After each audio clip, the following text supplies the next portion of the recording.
From coaches calling refs fat pigs to a fan stealing a player's helmet, these are the most disrespectful moments in NHL history. Before he was a humble veteran, Sid the Kid had a poor reputation among players and fans, in large part because of his excessive whining to the officials. When Crosby and the Penguins won the 2009 Stanley Cup Finals, however, number 87 did something even worse. The Penguins captain left the Red Wings hanging in the customary handshake line, drawing the ire of Chris Draper in particular, who called it ridiculous. Nick was waiting, and Crosby didn't come over to shake his hand. That's ridiculous, especially as a captain, and you can make sure you write that I said that. As the captain of the team and someone who considers himself a student of the game, it was beyond disrespectful for Crosby to ignore this timeless tradition of sportsmanship. And that's nothing compared to what was said in our number 19th moment, which involves Blackhawks defenseman Duncan Keith and Blues forward David Backes. Trash talk is normal in sports, especially in hockey, but sometimes players cross the line. You be the judge about Keith's comments here. Off the ice. Backes needs help.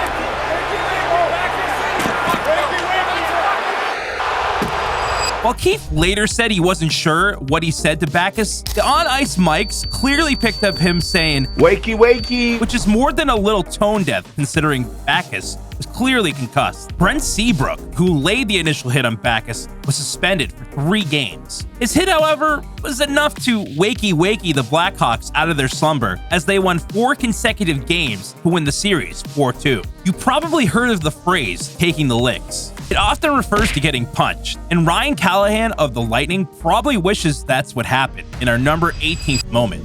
Brother, what's that? Instead of being on the other end of a right hand, Callahan was literally licked by Bruins pest Brad Marchand in the 2018 Eastern Conference semifinals. Marchand, while also a skilled forward, has made a career out of doing whatever it takes to get under the opponent's skin. In this case, he settled for sampling salty surface sweat beads running down another player's face. This wasn't even the first time Marchand licked another player that season. He also licked Maple Leafs forward Leo Komarov in a game months prior. Licking another player is about as intimate and disgusting as you can get on the ice. But our number 17th most disrespectful moment takes intimacy to the next level. Like Marchand, Sean Avery was a pest on the ice, regularly leading the league in penalty minutes and getting on the other players' nerves. A lot of other players apparently also got on top of his ex-girlfriends. At least, that was the claim Avery made in 2008 before a game against the Flames. I'm really happy to be back in Calgary. I love Canada. I just wanted to comment on how it's become like a common thing in the NHL for guys to fall in love with my sloppy seconds. Avery didn't mention names, but brought up how it had become popular for players to date his sloppy seconds, like referring to Dion Phaneuf, who is dating and is now married to Avery's ex, Alicia Cuthbert, an actress best known for The Girl Next Door. Avery received a 6-game suspension from the league and never played for the Stars again. Stars players Mike Modano and Marty Turco, among others, didn't like Avery from the moment he joined the team and apparently made it clear they didn't want him back on the team. The Rangers took the Stars' sloppy seconds and signed Avery later that season. Off-ice shots at opposition players is one thing. Purposely firing a slap shot at a player is another level of disrespect. That's exactly what Senators captain Daniel Alfredsson did in this next moment. Alfredsson, a Hall of Famer, was considered among the classiest players in the league and still has a great reputation. Scott Niedermayer might have a different opinion, however. As you can clearly see in the clip, Alfredsson looks up to see the time remaining before adjusting his stick and shooting directly at Niedermayer's chest. The Senators captain then turned down an invitation to fight Niedermayer. Come on, man. If you're going to do something that disrespectful, at least answer to your actions. Did I mention that Alfredsson was one of the classiest players in the NHL during his playing career? That may be the case, but here he is again at number 15. Alfredsson and Maple Leafs captain Mats Sundin were closely connected in the early 2000s. They were both Swedish captains and dealt with the added pressure of playing in hockey-mad Canadian markets. Everything they did was under scrutiny. That's why Alfredsson was well aware of the fact that Sundin had thrown a broken stick into the crowd in frustration earlier that year.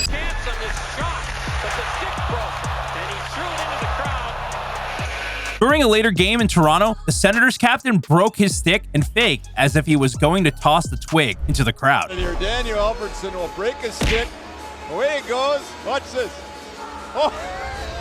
Maple Leafs fans definitely viewed it as a disrespectful gesture toward their captain, but you gotta admit, it was pretty funny. Maple Leafs fans won't find our 14th most disrespectful moment funny either. In the 2023 playoffs, after winning their first series in nearly 2 decades against the Lightning, Toronto faced the Panthers in a best-of-7 series. Toronto was a heavy favorite against the 8th seed Panthers, but found themselves down 3-1 in the series, and in overtime of Game 5, Nick Cousins beat goalie Joseph Woll on a low blocker side shot. Cousins with Gudas driving the lane. Nick Cousins scores! Radko Gudas, who has one of the best names in hockey, was going to the net on the play. After he sees the puck go in, the dude unleashes his emotions with a visceral scream in the face of Woll. Imagine losing the biggest game of your career while being face-to-face with a dude who has clearly never been happier in his life. A sting is better than a bite. However, which is what Matthew Tkachuk received from Brendan Lemieux in our 13th most disrespectful moment. Tkachuk and Lemieux fought during a Senators and Kings game, perhaps thinking the tilt was inside a WWE ring, not on the ice. Lemieux finds Tkachuk's fingers near his mouth and decides to chomp down on them, drawing blood. Maybe that's why hockey players wear mouth guards. Maybe Lemieux was inspired by another French-Canadian player, Alexander Burrows, who comes in at number 12 with a similar biting incident in the 2011 Stanley Cup final between the Canucks and the Bruins. Fortunately for Bergeron, he still has his glove on when Burrows treated his fingers like a chicken tender. Right here, at the end of the first period, Alex Burrows biting the finger.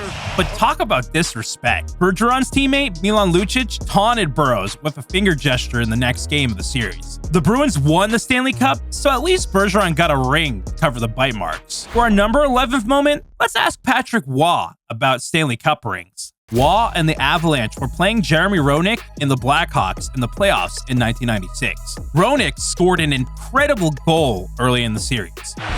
Standard and Roenick a drive. Hawks win! Hawks win! And then chirped Waugh in the media. Just want to know where he was in Game 3.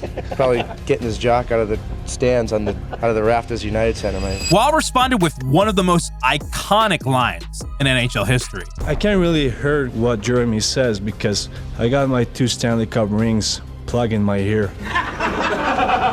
Beyond just being a great comeback, the line hits even harder considering Waugh added 2 more Stanley Cup rings in Colorado. And Roenick is remembered as one of the best players to never win the Stanley Cup.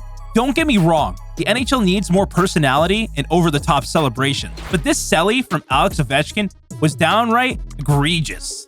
In a league where players are usually incredibly reserved, it was an unusual sight to see Ovechkin celebrate his 50th goal of the 2009 season the way he did. Overwhelming at 50. Brings out a new celebration. Give the dude some points for creativity, but the execution was a miss. It almost looks like he's trying to play the piano. If I score 50 goals like that. There's disrespect from both players involved in our number 9 moment. During his second stint with the Rangers, Sean Avery was becoming less effective on the ice and becoming even more of an agitator, looking for new ways to get under the opposition's skin. He found out how to bother Devils goalie Martin Brodeur and essentially prompted the league to create a new rule during the first round of the 2008 playoffs. With the Rangers on the power play, Avery parked himself in front of Brodeur with his back to the play. A lot of players screened the goalie while hoping to redirect the puck, but that wasn't Avery's intent. He even waved his stick in front of Brodeur's face at times to obscure his vision. This is unbelievable. I've never seen anything like this.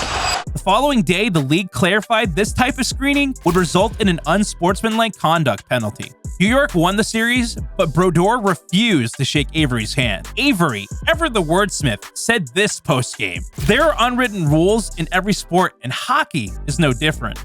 At number 8, Senators forward Ridley Gregg finds out what happened when you break one of those unwritten rules. Gregg, with the Senators beating the Maple Leafs 4-3, had a breakaway on an empty net to ice the game for Ottawa. Rather than guiding the puck into the net, which is what any other player would do, Gregg chose violence. Maple Leaf star Austin Matthews later said this: after a play like that, I just don't think it's really necessary to go down there and hardest shot competition into the net. But it is what it is. It's, in the past now. And Morgan Riley took exception to the blatant disrespect, cross-checking Greg and earning a 5-game suspension. At number 7, we have one of the most disrespectful but hilarious fan interactions with a player in NHL history. This fan made an otherwise meaningless regular season game memorable when he let the booze take over.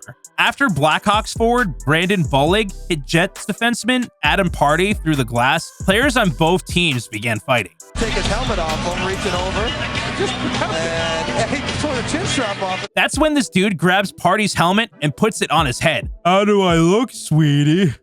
Absolutely hammered. Have another one, champ. You've earned it. It's one thing for a fan to embarrass a player, but it's certainly disrespectful when a player embarrasses themselves and makes a mockery of an event that's supposed to be for the fans. Lightning forward Nikita Kucherov did just that with his no F's given attitude at the 2024 All-Star Skills Competition in Toronto. Fans paid good money to attend events like this, and Kucherov's lack of effort was almost like giving the fans the middle finger. At least Kucherov didn't actually flip off the fans, which is what Bruins defenseman Andrew Ference did to the Canadiens fans in our 5th most disrespectful moment. The crowd at Montreal's Bell Center is arguably the loudest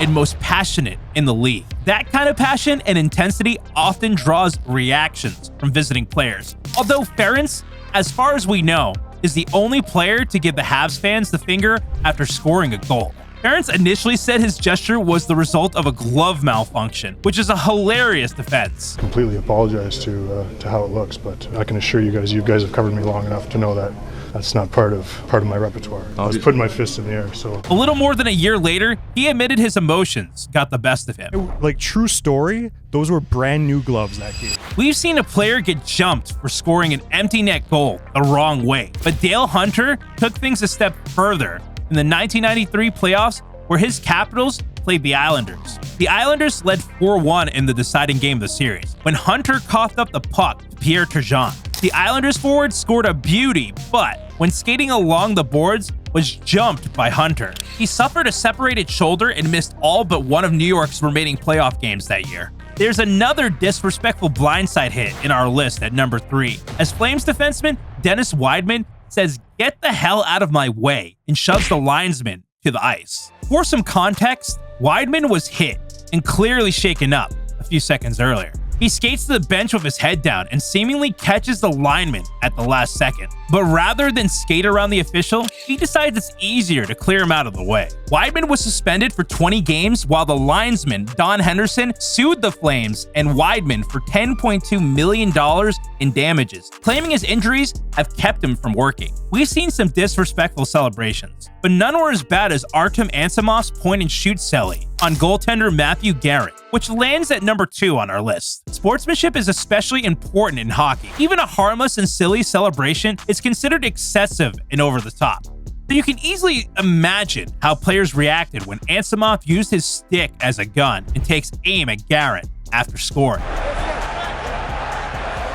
That's it, right? Yeah, that's about right. In our most disrespectful moment, we learned that it's words, not obscene celebrations or actual acts of violence, that hurt the most. Jim Schoenfeld, head coach of the Devils, was irate with referee Don Koharski, feeling as though his team wasn't getting any calls, and Koharski was letting their playoff series against the Bruins get out of hand. He met him in the corridor before uttering the now famous chirp.